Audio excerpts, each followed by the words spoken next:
You mentioned Trace Jackson Davis, big kid inside, phenomenal freshman year, great touch around the basket, 13.5 points, 8.5 rebounds.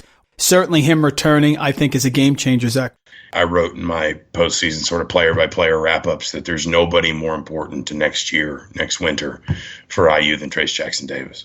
I always think, unless you're pretty much going to be a lock for a first-round pick, why not come back? Because he's a guy who could come back and be an All-American-like player. He could take that leap. We could look at 18-11, something like that, in the Big Ten for Indiana, a historic program. That to me, I think would be an automatic to come back. You know, he's already this team's most effective rebounder. He's quietly one of the better passing big men in the Big Ten, and that's as a freshman. If he can add any sort of face-up game, then I think his stock as a pro rises rapidly. And if he gets better drawing fouls, he's already drawing 5.3 fouls per 40 minutes.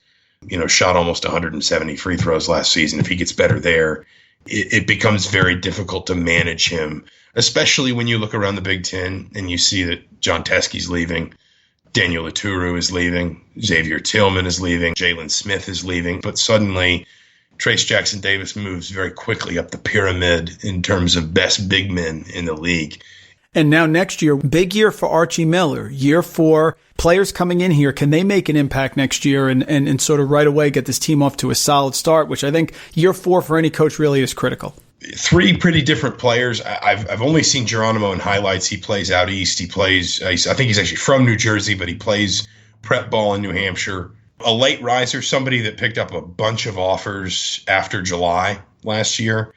A player with a lot of tools, a lot of upside, you know, potential to be really, really good if all those tools can kind of be polished and refined and tapped into. Anthony Leal's a local kid, goes to Bloomington South, and actually set the Bloomington South scoring record in his senior season.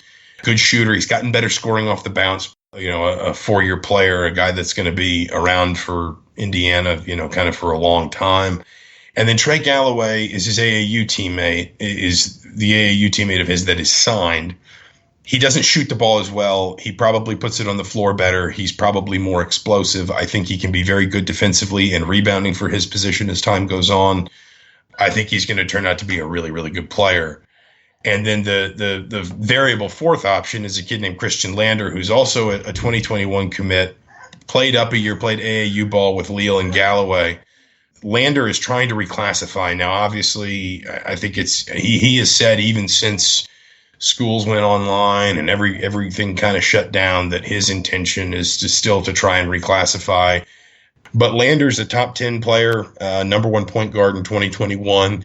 I think the advantage for Indiana is if you can get him in next year, you still have Rob Finney, you still have Al Durham, you still have Armand Franklin, and you've got his 2 AAU teammates. You don't have to, you know, you only have to ask him to be sort of the best version of himself. And that's kind of the one other big variable for Indiana is whether or not Lander can get into the 2020 class and join this offseason, because if he can, you know, I don't think he's necessarily like a one and done type player, but I think he is somebody that very rapidly changes Indiana's fortunes for next year.